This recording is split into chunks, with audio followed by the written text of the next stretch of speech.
Established in 1630, King's Chapel Burying Ground predates nearly everything around it. It is Boston's oldest cemetery, older than the United States itself. When these first graves were dug, Boston was little more than a fragile Puritan settlement clinging to survival. Death came quickly in the 17th century. Smallpox, tuberculosis, influenza, brutal winters, malnutrition. Survival was uncertain. The stones here mark governors, merchants, ministers, children. Entire families were buried within weeks of one another during the outbreaks. The cemetery was originally much larger than what remains today. Over time, the city grew and swallowed portions of it.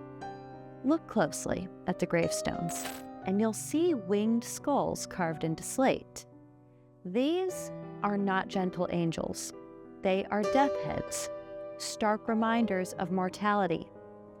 Puritan theology did not romanticize death, it warned of it. Among those buried here is Judge Samuel Sewall, one of the magistrates involved in the Salem witch trials. Unlike most, Sewall later publicly repented for his role in condemning innocent people, but repentance does not always quiet history. Visitors on the Death and Dying tour often describe this stop as the most unsettling of the evening. It's not theatrical, it's not playful, it's heavy. Guests have reported sudden temperature drops when standing near certain stones, and some feel an inexplicable pressure in their chest.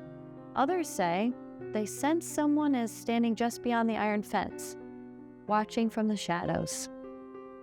There have been reports of figures seen between headstones, dark shapes that disappear when directly looked at. One of the most persistent legends is the Lady in Black. Witnesses describe her as a solemn woman dressed in dark colonial clothing, appearing near the perimeter of the fence before fading into darkness. No one agrees on her identity. Some believe she may be tied to one of the early burials. Others think she is residual energy, grief imprinted on the land itself. In the early colonial years, executions were sometimes carried out nearby. Public punishment was meant to serve as a warning. Imagine the fear that surrounded this place. The sermons preached about eternal damnation, the grief of mothers burying infants, the paranoia of witchcraft hysteria sweeping through Massachusetts.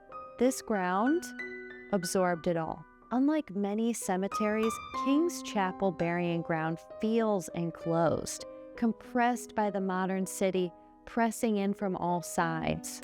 Skyscrapers loom overhead, traffic hums beyond the fence, yet inside, time feels distorted, as if the 1600s are just beneath the surface. When the fog rolls in and the streetlights cast long shadows across the crooked stones, the cemetery feels less like a historical site and more like a threshold. On the Death and Dying tour, we don't soften what happened here. We tell it plainly. Because this isn't just a graveyard, it's a record of survival. And some records refuse to stay closed.